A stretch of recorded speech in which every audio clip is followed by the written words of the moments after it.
Okay, so the aim here is to look at the electric field between two parallel plates and think about the field strength between them and the force acting on a charged object in between the two plates. So, we've seen this sort of thing before with two parallel plates, and if we imagine that the one on the left is at a potential of plus 100 volts or whatever it is, positive, then we can fill in the field, and you should remember that the field between two parallel plates is pretty much uniform except where you get near the edges, starts to curve a bit, and the direction of the arrows would go this way because that's the direction of the force that would be experienced by a positive test particle put between the plates. All well and good so far. Okay. Now we can also add to this equipotentials, and I'm going to add equipotentials every 25 volts from this equipotential here, because this is a conductor, it's all at the same potential. That's 100 volts, and this one here is at 0 volts. Now it probably won't surprise you, we've done this already, to think that down the middle, it's halfway between the two, that's going to be 50 volts, and if I add in two more equipotentials,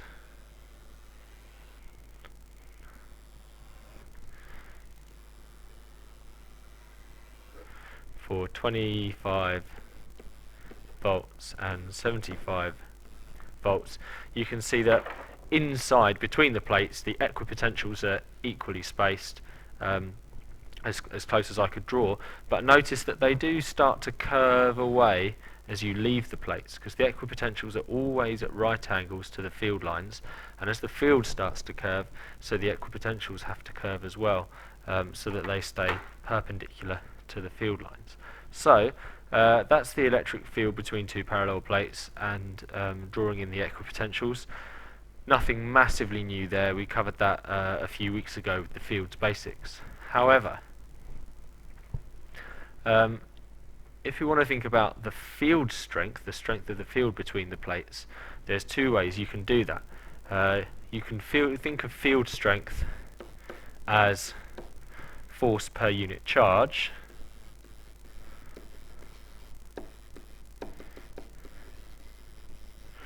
or you can think of field strength as the potential gradient.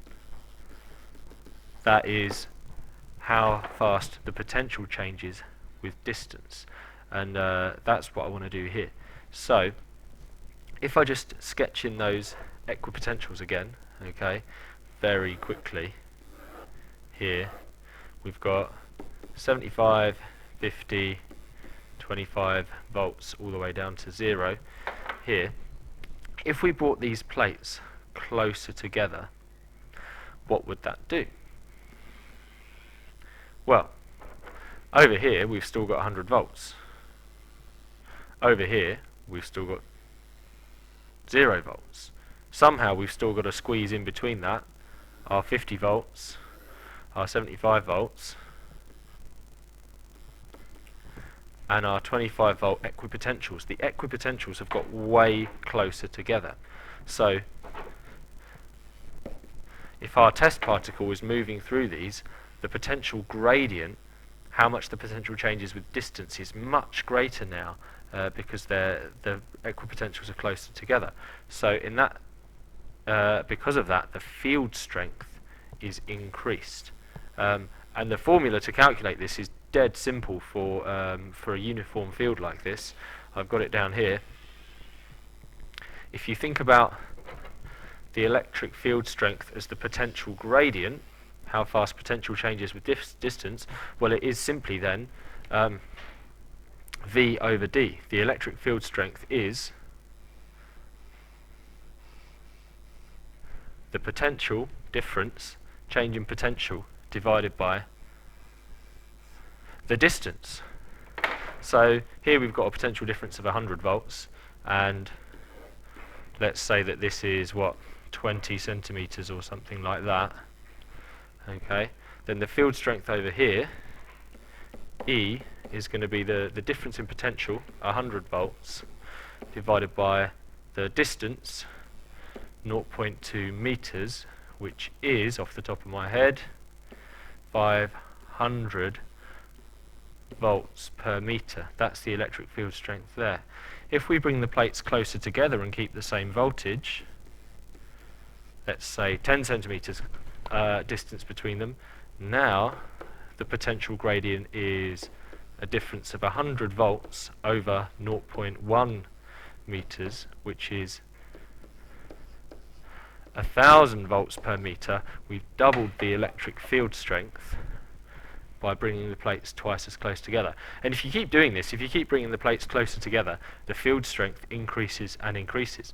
And if you bring the plates close enough together, the field strength gets so high that it's enough to make air conduct. So air is ordinarily a pretty good insulator, but if you bring the plates close enough together, the field strength gets so strong that it strips electrons off atoms and molecules in air and makes the air conduct in a spark. And you can do that. You've probably seen that in class when I've brought the two plates really close together. They start to spark. Now, what can we do with this? This is the basic concept. It's not too tricky. However, we're at the stage now where we're getting on in the course, and you're starting to do past paper questions, and some of them are challenging.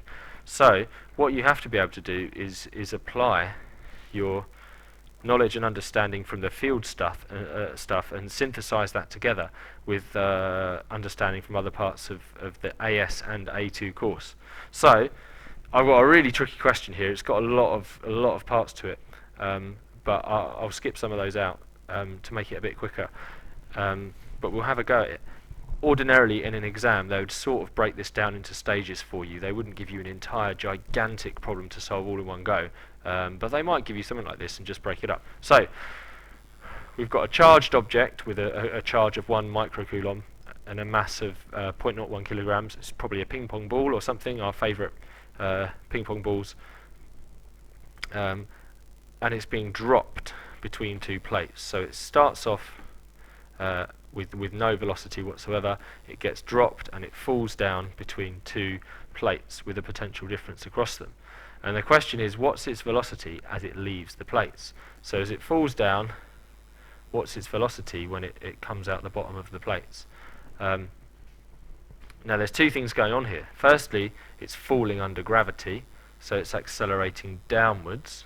So there's going to be some sort of vertical component to its velocity, but also you'll notice that the ball is positively charged and it's going through an electric field. So it's also going to be accelerated from left to right as it falls through the field. So it's going to have a horizontal component and a vertical component of velocity as it leaves the plates, as it falls through the plates when it gets to the bottom.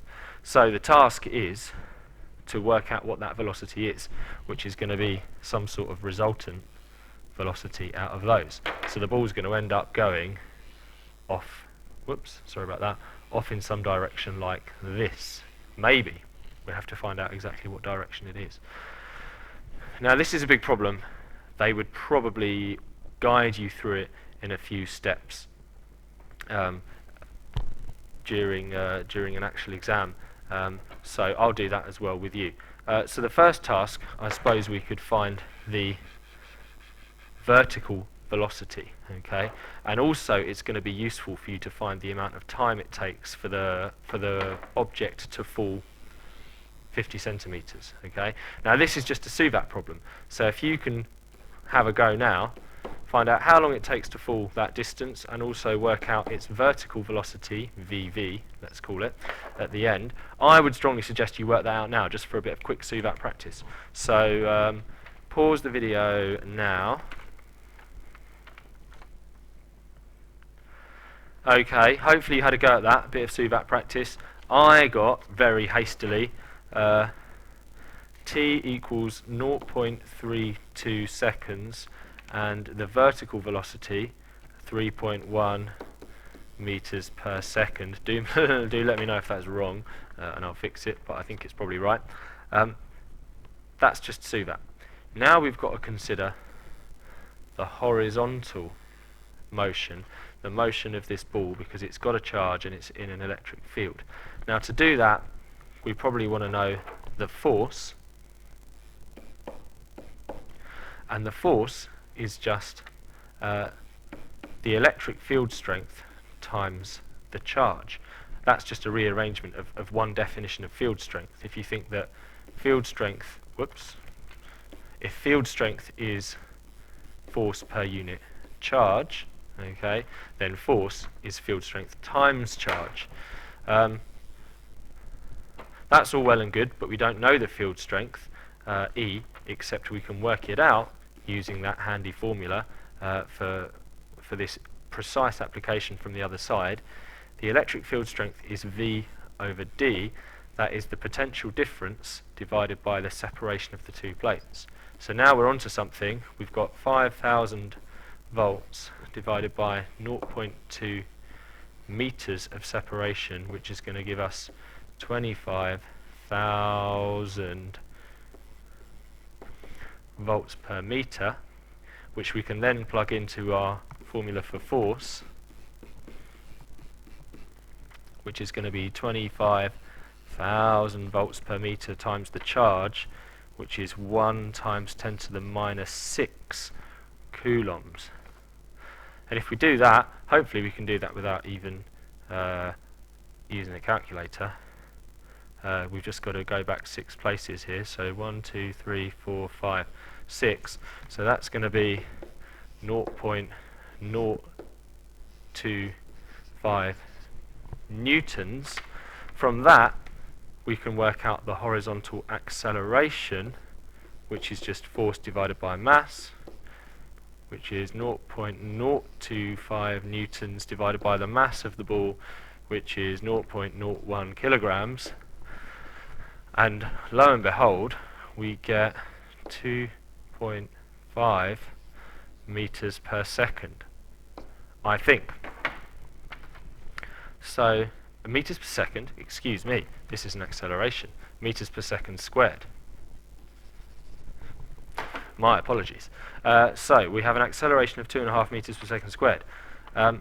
Now this is like a SUVAC question for the horizontal motion. So the horizontal motion is going to be an acceleration where the acceleration is 2.5 meters per second squared, not 9.81 meters per second squared.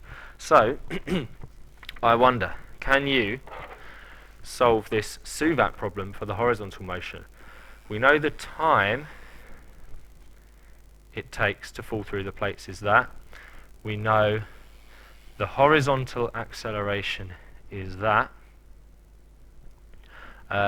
And we also know that the initial velocity horizontally is 0 because it's released from rest. So the initial velocity horizontally is 0.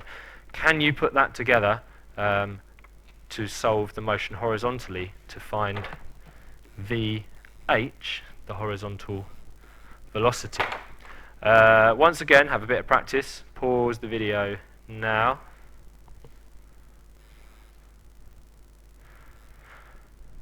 Right, hopefully you've paused that and had a go.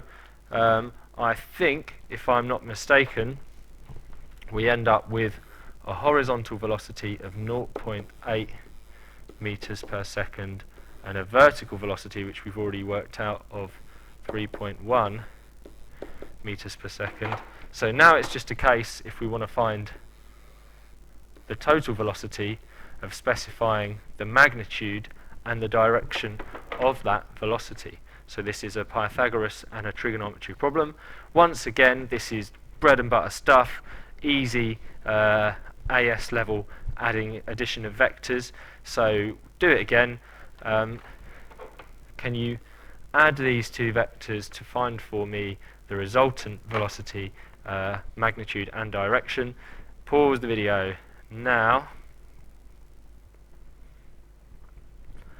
Okay, once again, hastily calculated by me, I have got to 2 sig fig 3.2, I believe, meters per second at an angle of 14 degrees.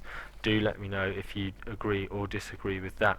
So, the purpose of showing you this problem really is to get you thinking about applying different bits of knowledge and understanding from different parts of the syllabus. Because as you'll see in the past paper questions that are at the end of this chapter, there are a lot of, it draws from a lot of the stuff you've done before with vectors, with forces and stuff like that. It's really bringing a lot of stuff together. So have a go at the past paper questions that I've set as well, and I hope that this has been some use in preparing you for that.